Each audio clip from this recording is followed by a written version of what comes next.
नमस्कार साथियों। आज हम बात करेंगे आइसक्रीम के बिजनेस के बारे में। आज हम समझेंगे आइसक्रीम मैन्युफैक्चरिंग प्लांट लगाया कैसे जाए और इसे चलाया कैसे जाए। इससे पहले कि मैं अपने वीडियो की शुरुआत करूं, एक इंटरेस्टिंग स्टोरी मैं आपको बताता हूं। एक मिल्क बिजनेसमैन थे जैक फजल। जैक फजल के यहाँ क्रीम खराब हो रही थी। उन्होंने क्रीम को बचाने के लिए उसकी व्हिपिंग की और उसे ठंडा करके कस्टमर्स को डिस्काउंटेड रेट पे बेचा।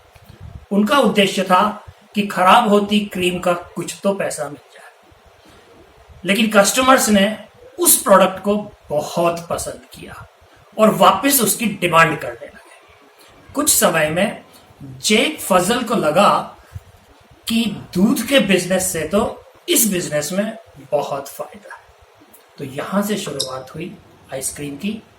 समय के साथ तकनीक में बदलाव आते गए, नई नई मशीनें आ गई और आज वर्ल्ड में आइसक्रीम का जबरदस्त मार्केट। हमारे देश भारत में 1000 करोड़ सालाना का आइसक्रीम का मार्केट है और यह मार्केट 12% सालाना की दर से बढ़ रहा है। आइसक्रीम कई तरह की होती है, जैसे कि plain, hard, French, softy, gluten free, lactose free, sugar free वगैरह। आज हम 500 लीटर प्रतिदिन कैपेसिटी वाले आइसक्रीम मैन्युफैक्चरिंग प्लांट बिजनेस की बात करेंगे। आप अपनी सुविधा के अनुसार कम या ज्यादा कैपेसिटी का प्लांट भी लगा सकते हैं।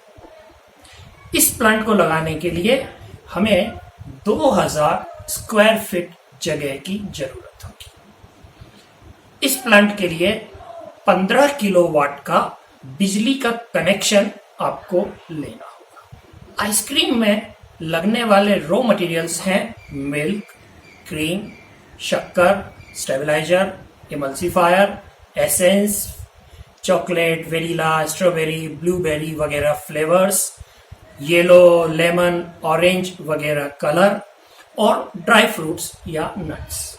पैकिंग के लिए आपको कप, कॉन्स और बॉक्सेस की जरूरत होगी। आइए समझते हैं आइसक्रीम बनाई कैसे जाए। सबसे पहले मिल्क को 45 से 50 डिग्री सेंटीग्रेड तक गर्म करके क्रीम सेपरेटर से उसमें से क्रीम सेपरेट की जाती है। इस टेम्परेचर पर क्रीम सेपरेशन अच्छा होता है। इसके बाद हम क्रीम में फैट परसेंटेज और solids not fat SNF percentage को एडजस्ट करते हैं। इसे स्टैंडर्डाइजेशन कहते हैं। एक नॉर्मल आइसक्रीम में 12 से 14% तक फैट होता है और 8 से 11% तक फैट के अलावा दूसरे सॉलिड्स SNF होते हैं। अब इस मिक्स के अंदर शक्कर मिलाई जाती है। एक नॉर्मल आइसक्रीम में 13 से 16% तक शक्कर मिलाई जाती है। स्वीटनेस के लिए आप चाहें तो ग्लूकोज, फ्रुक्टोज, इन्वर्ट सिरप या लैक्टोज भी काम में ले सकते। इस मिक्स को आप 70 डिग्री सेंटीग्रेड तक गर्म करके होमोजिनाइज किया जाता है। होमोजिनाइजेशन के लिए 2000 से 2500 psi प्रेशर रखा जाता है।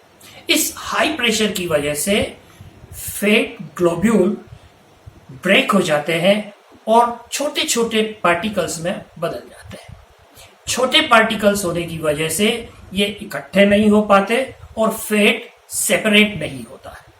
होमोजिनाइजेशन से आइसक्रीम में स्मूथनेस आती है और इसकी व्हिपिंग एबिलिटी भी बढ़ जाती है। अब इस होमोजिनाइज्ड मिक्स को पास्चराइज किया जाता है। पास्चराइजेशन के लिए 70 डिग्री सेंटीग्रेड पर कम से कम आधे घंटे के लिए इसे गर्म किया जाता है। यदि आप फास्ट पास्चराइजेशन चाहते हैं तो 80 डिग्री सेंटीग्रेड पर 25 सेकंड के लिए इसे गर्म कर सकते हैं।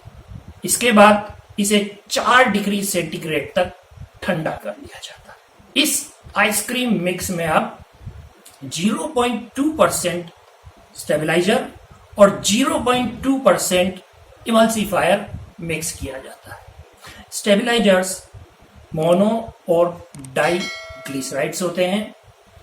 इमल्सिफायर के लिए आप ग्वारगम, सोडियम अल्जीनेट, केराजिनन वगैरह काम में ले सकते। इस रेडी मिक्स को अब एजिंग टैंक में 4 डिग्री सेंटीग्रेड पर रात भर के लिए एजिंग होने के लिए छोड़ दिया जाता है।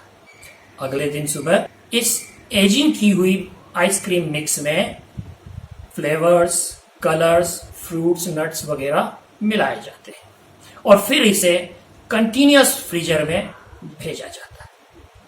कंटीन्यूअस फ्रीजर में यह ice cream mix final ice cream product में कन्वर्ट हो जाता है, जिसे कि कप, कोन या बॉक्सेस में पैक कर लिया जाता है। इस पैक्ड आइसक्रीम को अब कोल्ड रूम या हार्डनिंग कैबिनेट के अंदर हार्डनिंग के लिए स्टोर कर लिया जाता है।